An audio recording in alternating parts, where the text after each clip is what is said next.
ஒரு சீரியல்ல ஒரு டயலாக் தான். ஆனா, அதுக்குள்ள இருக்கிற மீனிங் பார்த்தீங்கன்னா, நம்ம சொசைட்டிய குலுக்குற மாரி தான் இருக்குது. இது நீங்க நோட்டீஸ் பண்ணீங்களா அப்படின்றது எனக்கு தெரியல.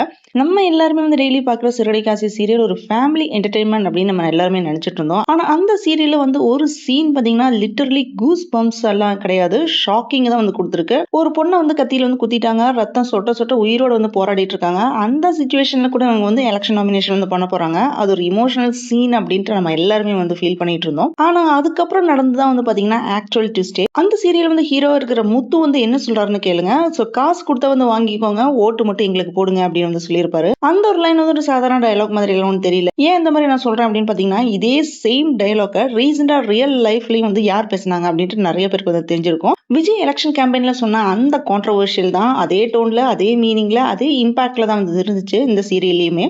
இது எல்லாமே கோஇன்சிடென்ஸா இல்ல டெலிபரேட்டா ஆடியன்ஸ் கிட்ட ஒரு மெசேஜ் பாஸ் பண்றாங்களா அப்படின்றது தான் தெரியல. இந்த சீரியல் மட்டும் இல்ல, எக்கச்சக்கமான சீரியல் மில்லியன்ஸ் ஆஃப் மக்கள் பார்த்துட்டு தான் இருக்காங்க. அதுல இந்த மாதிரி டைலாக்ஸ் ரிப்பீட் ஆயிட்டே இருக்கும்போது நம்ம மனசுக்குள்ள அது ஸ்லோலி நார்மல் ஆகும் அப்படின்ட்டு யாருமே யோசிக்கவே மாட்டோம். காசு வாங்குறது தப்பு இல்ல, ஆனா ஓட்டு மட்டும் கரெக்டான இடத்துல போடணும் அப்படின்னு ஒரு டேஞ்சரஸான தாட் நம்ம சப்கான்ஷியஸ் மைண்ட் ரெஜிஸ்டர் ஆகுற மாதிரி தான் தெரியுது. நிறைய பேர் என்ன சொல்றாங்கன்னு பாத்தீங்கன்னா, இது பயமா இல்ல ஒரு ஜஸ்ட் ஒரு சீன் மட்டும் தானா?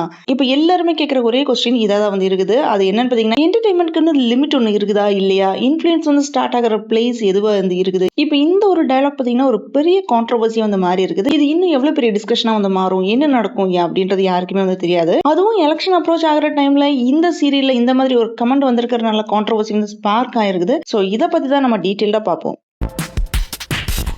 இது ஒரு சாதாரண சீரியல் சீனெல்லாம் இல்ல. கொஞ்சம் டீப்பா நம்ம பார்த்தோம் பார்த்தீங்கன்னா, real life politics serial influence mix ஆயிருக்கு. சிறகடிக்க நடக்கிற இந்த election track initially normal drama மாதிரி தான் இருந்துச்சு. மீனா வர்சஸ் சிந்தாமணி ரைவலரியா இருந்துச்சு. ஆனா சடனா பார்த்தீங்கன்னா ஸ்டோரி டேஞ்சரஸ் இமோஷனல் ட்விஸ்ட் ஆக்கிட்டாங்க. நார்மலா பார்த்தீங்கன்னா ஃபெஸ்டிவல் வந்தாலே யூசுவலா சீரியல்ல எப்பவுமே ஒரு பேட்டர்ன் ஃபாலோ பண்ணிட்டு இருப்பாங்க. இப்போ பொங்கல் வர போற டைம்ல பார்த்தீங்கன்னா 2 மாசத்துக்கு முன்னாடியே பொங்கல் செலிப்ரேஷன் சீரியல் ஸ்டார்ட் ஆயிடும். கொஞ்சம் சீரியல் என்ன பண்ணுவாங்கன்னு பார்த்தீங்கன்னா, பொங்கல் முடிஞ்சு 2 மாசம் கழிச்சுமே பொங்கல் செலிப்ரேட் பண்ணிட்டு தான் இருப்பாங்க. அதே மாதிரி தான் இப்போ எலெக்ஷன் ஃபெஸ்டிவல் ஸ்டார்ட் ஆனனால சீரியல்லையுமே எலெக்ஷன் ஸ்டார்ட் பண்ணிட்டாங்க. இந்த சீரியல்ல பாத்தீங்கன்னா பூக்கட்டுற வியாபாரிக்குள் தான் எலெக்ஷன் நடக்குது. அந்த எலெக்ஷன் ப்ரிப்பரேஷன்ஸ் எல்லாமே நம்ம பார்க்கும்போது பார்லிமெண்ட் எலெக்ஷனே தோத்து போயிடும். அந்த அளவுக்கு இந்த சீரியல் எலெக்ஷன் அலப்பறம் எல்லாமே நடந்துட்டு இருக்குது. ஸோ இந்த சீரியல்ல ஹீரோயினா இருக்கிற மீனாக்கும் அவங்களுக்கு எகெயின்ஸ்டா பூ கட்டுற சிந்தாமணிக்கும் இடையில தான் எலெக்ஷன் கண்டெஸ்ட் எல்லாமே நடக்குது. இதுல மீனா வாபஸ் வாங்க வைக்கிறதுக்காக வேண்டியதான் அவங்களோட ஹஸ்பண்ட் முத்து கொலை செய்யறதுக்காக வேண்டி சிந்தாமணி ஒரு ஆளை செட் பண்றாங்க. ஆனா லாஸ்ட் மினிட்ல பாத்தீங்கன்னா முத்து மேல பட்ட அந்த கத்தி குத்த மீனா வாங்கிட்டாங்க. இதனால மீனோட வயிற்றுல கத்தி குத்திடுது. குத்துனதுக்கு அப்புறம் ரத்தம் சொட்ட சொட்ட அவங்க ஹாஸ்பிட்டலுக்கு போகாம நாமினேஷன் பண்ண போறாங்க. அவ்வளவு பொறுப்பா நாமினேஷன் செஞ்ச மீனா கட்டுப்பட்டு கொஞ்ச நேரத்துல என்ன சொல்றாங்கன்னு பாத்தீங்கன்னா, இந்த எலெக்ஷன்ல நான் நிக்கல, என் புருஷனுக்கு ஏதாவது ஆயிடுமோ அப்படின்னு பயமா இருக்கு அப்படின்னு சொன்னதுதான் காமெடியா இருந்துச்சு.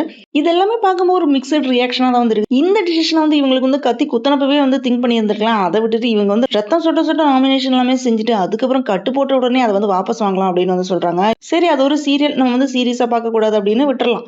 ஆனா ரீசெண்டா ஆக்டர் விஜய் கேம்பெயின் போகும்போது என்ன சொல்லியிருந்தாருன்னு பாத்தீங்கன்னா, அதர் பார்ட்டிஸ் பணம் கொடுத்து வாங்கிக்கோங்க, அவங்க கஷ்டப்பட்டு நமக்காக கொடுக்கல, நம்ம கிட்ட இருந்து கொள்ளையடிச்ச பணத்தை தான் உங்ககிட்ட திருப்பி தராங்க, அந்த பணத்தை வாங்கிட்டு நீங்க அவங்க காதுல விசில ஊதி அனுப்புங்க அப்படின்னு சொல்லியிருப்பாரு. இது ஒரு பெரிய கான்ட்ரோவர்சியா மாறிச்சு. ஸோ ஓட்டர்ஸ் கிட்ட பணம் வாங்க சொல்லி விஜய் அட்வைஸ் பண்றாரு அப்படின்னு அவர் மேல கம்ப்ளைண்ட் கொடுத்திருந்தாங்க. ஆனா சிறகடிக்க சீரியல்ல இதே சம்பவம் தான் நடந்திருக்கு. அதே ஒப்பீனியன் தான் சீரியல் ஹீரோ சொல்லியிருக்காரு. மீனாவை ஜெயிக்க வைக்கிறதுக்காக வேண்டி முத்து என்ன பிளான் பண்ணாருன்னா, மீனாவை சிந்தாமணி தான் குத்தி கொலை பண்ண ட்ரை பண்ணிருக்காங்க. ஆனா மீனா உங்களுக்காக இந்த எலெக்ஷன்ல நிப்பாங்க, அந்த மாதிரி ஒரு போஸ்ட் ஒட்டிட்டு இருக்காரு. அப்ப அங்க நிறைய பேர் மீனாவை பார்த்து பரிதாபமா பேசிட்டு இருக்காங்க. அப்பதான் முத்து விஜய் சொன்ன டயலாக் ரீக்ரியேட் பண்ணுவாரு. உங்களுக்கு சிந்தாமணி பணம் கொடுத்தா வாங்கிக்கோங்க, அதை அவங்க கஷ்டப்பட்டு ஏர்ன் பண்ணதெல்லாம் ஒண்ணும் கிடையாது, வட்டிக்கு விட்டு சம்பாதிச்ச பணம் தானே, அந்த பணத்தை நீங்க வாங்கிக்கோங்க, ஓட்டை மட்டும் மீனாக்கு போடுங்க அப்படின்னு சொல்லியிருப்பாரு. இதுதான் இப்போ கான்ட்ரோவர்சி மாறி இருக்கு. இதுக்கு இப்போ இவங்க எக்ஸ்பிளனேஷன் இவங்க என்ட்ரில இருந்து கொடுப்பாங்களா அப்படின்றது எதுவும் தெரியல. அதை வெயிட் பண்ணி தான் நம்ம பார்க்கணும். ஒரு சின்ன டயலாக் தான், ஆனா அதோட இம்பாக்ட் எவ்வளவு பெருசா இருக்கு அப்படின்னு இப்போ உங்களுக்கு தெரிஞ்சிருக்கும். நம்ம இது வரைக்குமே பார்த்தது ஒரு சீரியல் சீன் அப்படின்னு நினைச்சோம். ஆனா இப்பதான் கிளியரா தெரியுது, அது ஒரு மிரர், நம்ம சொசைட்டியோட மிரர் அப்படின்னு. சிறகடிக்க முத்து சொன்ன அந்த ஒரு லைன் கேரக்டரோட டிஸ்பிரேஷனா வந்துருச்சு. அவன் வைஃப் காப்பாத்தணும் அப்படின்றக்க வேண்டி பயத்துல சொல்லியிருக்கான். ஆனா விஜய் ரியல் லைஃப்ல சொன்ன அதே மாதிரி ஒரு ஒப்பீனியன் இந்த ரியல் வேர்ல்டுல ரிப்பீட் ஆகுமா? அது ஒரு ஜஸ்ட் கோயின்சிடன்ஸா சொல்லி நம்ம மனசை சமாதானப்படுத்திக்கலாம். ஆனா ஒரே ஒரு டவுட் என்ன பாத்தீங்கன்னா, உள்ளுக்குள்ள வந்து பயம் வருது. நம்ம பார்க்குறது வந்து என்டர்டெயின்மெண்ட்டா இல்ல நம்ம திங்கிங் வந்து ஸ்லோலி வந்து சேஞ்ச் பண்ணுதா அப்படின்றது தான் தெரியல. நாளைக்கு யாராவது ஒருத்தர் வந்து காசு குடுத்தாங்கன்னா, நம்ம சீரியல்ல இப்படி தானே வந்து சொன்னாங்க அப்படின்னு நினைச்சேன். அத வந்து நார்மலா எடுக்க நம்ம லைஃப்ல வந்து ஸ்டார்ட் பண்ணிட்டா, அப்ப அந்த ஒரு டயலாக் ஒரு சீனா வந்து இருக்காது. அது ஒரு டிசிஷனா வந்து மாறிடும். ஒரு ஃபியூச்சரையே வந்து சேஞ்ச் பண்ற மொமெண்ட்டா வந்து மாறிடும். இதுதான் இப்ப ரியல் கொஸ்டினா வந்து இருக்கு. ரியல் லைஃப் இன்ஃப்ளூயன்ஸ விட ரியல் லைஃப் டிசிஷன வந்து கண்ட்ரோல் பண்ண வந்து ஸ்டார்ட் பண்ணிடுச்சா? இந்த ஒரு சீன் ஒரு சீரியலுக்கு மட்டும் இல்ல, நம்ம சொசைட்டிக்கு வந்து வார்னிங் சிக்னலா வந்து இருக்குமா? இதுக்கப்புறம் என்ன ஆகும்? இந்த கான்ட்ரோவர்சிக்கு எக்ஸ்பிளனேஷன் வந்து குடுப்பாங்களா? இதுக்கு பின்னாடி இருக்கிற உண்மை என்ன? இது ஒரு ஜஸ்ட் கோயின்சிடென்ஸா இல்ல இன்டென்ஷனலா வந்து ரீகிரியேட் வந்து பண்ணியிருக்காங்களா? அதுவும் இல்லன்னா டெலிபரேட்டா ஒரு மெசேஜ் வந்து பாஸ் பண்றாங்களா?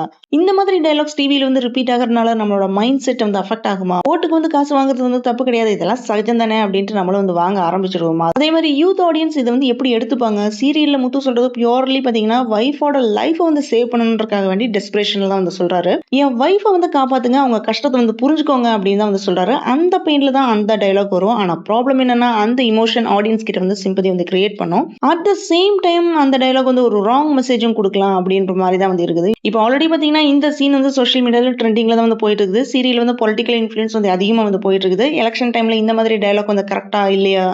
இதுக்கு சென்சார் அப்படி இல்லன்னா எக்ஸ்பிளனேஷன் வந்து எதுவும் குடுப்பாங்களா? அப்படின்ட்டு நெறைய பேர் வந்து கொஸ்டின் ரைஸ் பண்ணிட்டு இருக்காங்க. ஒரு சீரியல்ல வர சீன் அப்படின்னு வந்து இக்னோர் பண்ண முடியாத அளவுக்கு இது வந்து ரியல் லைஃப்ல இம்பாக்ட் கிரியேட் பண்ற மாரி தான் வந்து இருக்கு. ரீல்ல சொல்ற ஒரு லைன் ரியல்ல வந்து ஒரு மைண்ட் செட்டா வந்து சேஞ்ச் ஆச்சுன்னா, அது வந்து பெரிய டிஸ்கஷனா வந்து இருக்க போகுது. இவங்க எண்டுல இருந்து என்ன சொல்லப் போறாங்க அப்படின்றத நம்ம எல்லாத்தையுமே வெயிட் பண்ணி தான் வந்து தெரிஞ்சுக்க முடியும். நம்ம வேற என்ன பண்ண முடியும்? ஒண்ணும் பண்ண முடியாது. தேங்க்ஸ் ஃபார் வாட்சிங் திஸ் வீடியோ. உங்களுக்கு இந்த வீடியோ பிடிச்சிருந்தா லைக் பண்ணுங்க, ஷேர் பண்ணுங்க, சப்ஸ்கிரைப் பண்ணுங்க. See you all in the next video.